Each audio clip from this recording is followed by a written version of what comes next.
This is exciting. This is a really exciting time. I am thrilled to be able to present this today because storytelling is a big passion for me. I've been studying it for quite a while. So tonight, get your pen ready, get your paper ready, because you guys are going to be doing some of the work. And look at that. Boom. Oh, except you can't really see me. That's all right. All right. Picture this. We're bushwhacking through the meadow and crest a hill. A blood-curdling scream fills the forest. We stop, survey, nothing. So we press on. Suddenly, I'm face to face with a mother grizzly and her two cubs. We lock eyes. Hers are hazel, mine wide open. The clock is ticking. And I thought, this is exactly why I should have let my husband lead the way. That feeling you just had, that uncertainty, it captured your attention and made you want to know what was going to happen. That is what tension is. And it is the secret weapon that every great storyteller and presenter uses to draw people in and to keep them there.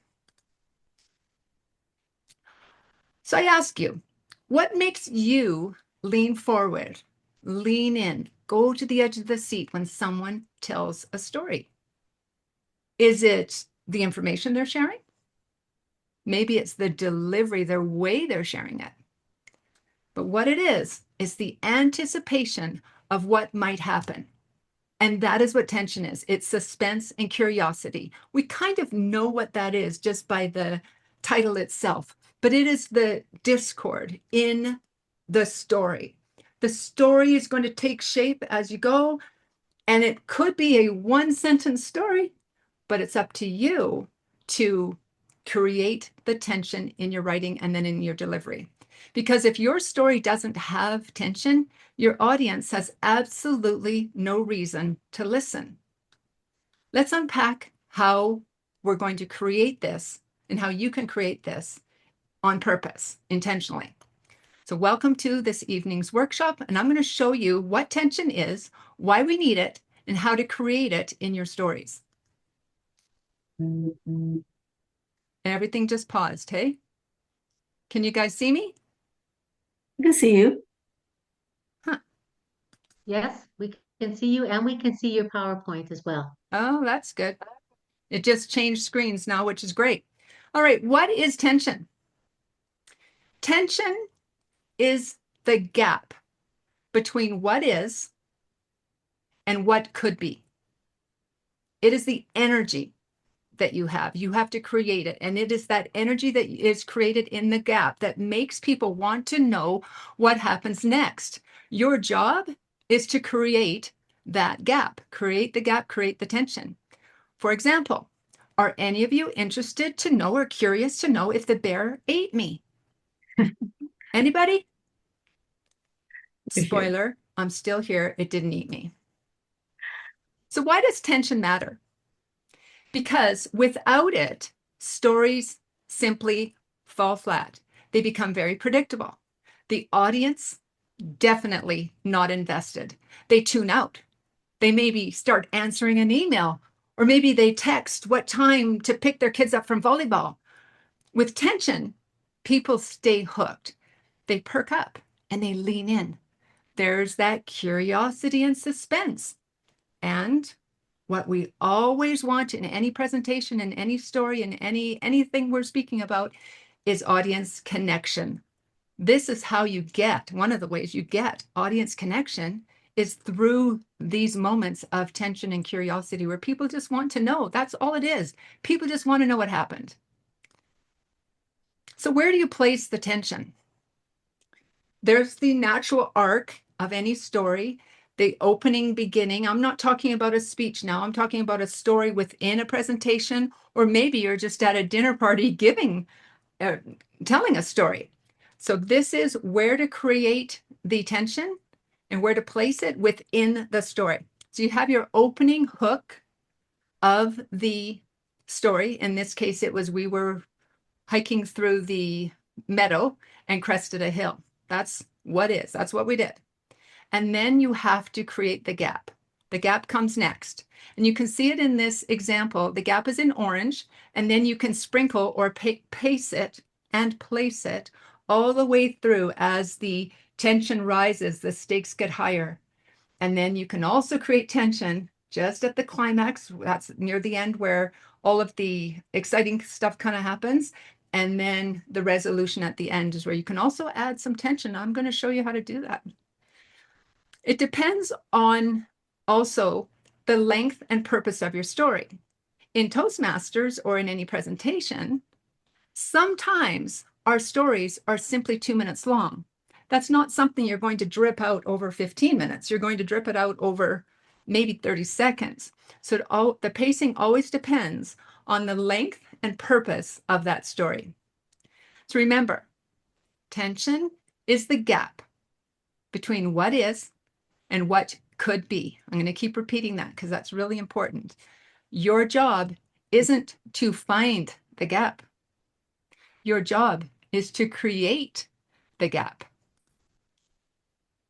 Then you need to fill it with something that happens. So this is how you create it. In this example, let's just say this is what happened. The door opens and I realize the wind pushed it open. No harm. Is that exciting? Is there any curiosity? None. But can we create the tension in there by creating a gap? So it's this space between what happened or what is and what could be. What is the door flew open. So what could be is it could be a number of things. There could be somebody had broken into maybe you're in the house. Somebody had broken into the house. Maybe you're in a hotel room and that door flew open because someone got the wrong room. Who knows? But this is what your job is, to create that gap and then fill it with something. Okay. In this example, the door opens, the curtains rippled in the breeze. Hello? Who's in there? Is there any suspense to that now? Of course. And you might finish it with, oh, I just noticed the window was open and it was the wind that opened the door. See how there's just a little gap in there. Super simple example. So how do we know? If you have a story, how do you know if you have tension? You do an audit. You audit your story. For example, let's look at my opening story, but say it in a different way. I want you guys, I hope you remember the opening story. I'll just repeat it. It was, we were bushwhacking our way through a meadow, crested a hill, a blood-curdling scream rang out across the forest. We froze. We surveyed. Everything seemed fine. We carried on, and within a moment, I was face to face with a mother grizzly and her 2 cubs. Now, what if I said it like this? On a gorgeous early summer day, my husband and I were 25 kilometers into our 27-kilometer hike. First of all, aren't you already bored? I am even saying it. Even though our water filter jammed and it took forever to get water from the lake below the campsite. Oh, anyway, the day was just full of discord, but we hiked through a meadow and ran into a mother bear and 2 cubs, but obviously I lived to tell the tale. Besides the fact there was way too much of anything going on in my life that day, it wasn't a big deal. Is that an exciting story? Blah. It lacked everything. It lacked everything. I'll tell you what it lacked. It lacked flow. It lacked all sorts of things. There was way too much backstory at the beginning. Many of us do that with our stories. Way too much backstory. Got to get right into it at the very beginning to capture someone's attention. That's where I said the hook, the opening hook. So there's no tension. There was a low tension. It's still a story. I ran into grizzly bears, and you're going to find out what actually happened, but I ran into a mother grizzly bear and her babies, and trust me, that's no joke. But there was no suspense or curiosity at all, except maybe you're wondering, well, where were we? Where were we hiking so that you could avoid there? Maybe you're wondering, Did they catch the bears? Did they chase them away? Like, what happened? You might be wondering that, but still, zero tension in that. So the story probably lost you. It lost me, and I'm the one that had it, and I was making it really boring. Even when I was writing it, it didn't interest me. It doesn't captivate. Do you want to know why? Because nothing happened. Like I said, I've studied storytelling for many years, part through the University of Waterloo, and I've done several master classes hosted by some famous authors. My most favorite master class was by Margaret Atwood. And she says that in every story, something has to happen. It has to happen. Otherwise, it's not a story, it's just an anecdote. And she gave a personal example, which I absolutely loved. It was her granddaughter. She was 8 years old, and she was super excited and so proud of the story to show her grandma. Grandma, look at this story I wrote. And grandma was really excited to read it or hear it. And it was about a tea party. And the little girl read the story, and at the end, the tea party was over, and Grandma Margaret Atwood said, "But what happened?" And she said, "Well, we had tea. It was a tea party." She said, "No, no, something has to happen. Like maybe the milk spills, or maybe the cookie burned, or maybe the cookie broke. Because if nothing happens, then all it is a tea party." And that has played over in my head over and over and over. When I'm writing my own presentations with stories, I ask myself, is this just a tea party? Or did something actually happen? So we know that tension is what? The gap between what is and what could be. So I'm going to dive a little further into that. There's several types of tension. 3 of the popular ones are here. Danger or conflict, and that's when there's a risk in the bear story. Just by saying grizzly bear, there's already tension, there's danger, there's conflict, there's a risk. Then there's the pressure of time. You create this by before it's too late scenario. Again, a natural bear story also has just an innate sense of pressure of time because you think, I got to get away from there. Something bad's going to happen if I don't. And then there's the unanswered question.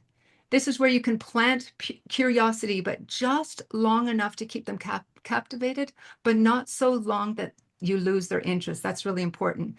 I'm sure you've seen that before with some storytellers where they drag it on so long that you're kind of going, come on, get to the point, get to the point. Something's going on here. So you can't drag it on too long, or again, you risk the audience checking out. So how do you create tension? This is how. There's these 5 tools that you can use. Conflict. The conflict is something has to happen. It could be anything that creates discourse in the situation. Then you can use pacing. Pacing is where do you put the tension? And also you can use pacing in your delivery. So pacing is kind of a two-fold word here. Then there's withholding information, which I have done for you in this bear example. Then there's the contrast between expectation and reality. You can use that as one of the tools for tension. And then, of course, raising the stakes. That's almost an essential one. Raise the stakes in a longer story so that you know that things are just getting more and more tense. And basically, it's what would happen if things went wrong. Like, for instance, with me, what would happen if I tripped with that bear, facing that bear and fell right into her lap? So we all have stories. I've got lots of stories, if any of you know me very well, lots and lots of stories. But one of mine is this bear story, and I do use this. So this is what I want to show you as an example, okay? My husband and I are hiking through a backcountry meadow and crest a hill. A blood-curdling scream fills the surrounding forest, and we stop. We survey, there's nothing. So we press on. And a moment later, let's go screen share. Hang on, it's paused again. And a moment later, came face to face with Mother Grizzly and her 2 cubs. To be clear, I am absolutely no stranger to what lengths a mother will go to protect her baby. But when I made eye contact with Mama Grizzly here, which was the first mistake, the clock began ticking. I panicked. And I forgot every bear-aware strategy that I know. I turned my back on her and I ran. And I ran like a kid racing to the neighborhood ice cream truck. I took off and there was nobody stopping me. I never once turned around. And I actually forgot my husband was even with me, and I definitely didn't turn around to check on him. I could hear her paw steps hitting the ground behind me, each one getting closer, each one getting louder. I felt her breath on my neck. And all I could think of was, she is closing in on me. I can just feel it. Every hair on my body was standing up. And I was pretty sure I was going to be dead. But every single instinct said, keep running to stay alive. I passed a group of people going the opposite direction, and I'm screaming at them, bear! And I kept running until there was no more ground, because I came to the edge of a cliff. I screeched to a halt on the edge and I felt like I was going to skid right off the edge of it. And I felt very trapped. I just waited. I was pretty sure she was just going to start eating me from my neck down. But I decided I need to turn and face this bear. And when I did, there was no bear. She wasn't even there. And the first thing that crossed my mind was, all that working out has really paid off because I lost the bear. I know. It's an irrational thought, but I can tell you, when you got a bear chasing you, you've got irrational thoughts going through your head. But that's what I thought. I lost the bear somehow. And I truly realized how lucky I was to have survived this bear attack, because that's what it was to me. And my heart finally started to beat again at a normal rate. Slowly, I walked back to that group of people, very proud of my heroic mountain near-death escape experience. And they said, kind of as a group, there was about 8 of them, we assume you, by the size of your eyes, that you saw the bear, Angel. And I'm thinking, the bear has a name? Angel the bear? I said, did I ever? But where is she? And they said, well, she's still way back there with her 2 cubs. You see, our minds are so powerful. And to this day, I truly felt like that bear was chasing me. And my story is, I outran a grizzly bear. But the real story is, she was actually never chasing me. She never. She was back with the baby. This type of story, it has all the elements that I just described to you. There's tension, there's conflict, there's pacing, there's a pressure of time. I left out information. There was definitely a natural contrast between expectation and the reality. And of course, I didn't have to spell out what would happen if things went wrong, such as if I tripped or if I couldn't outrun the bear.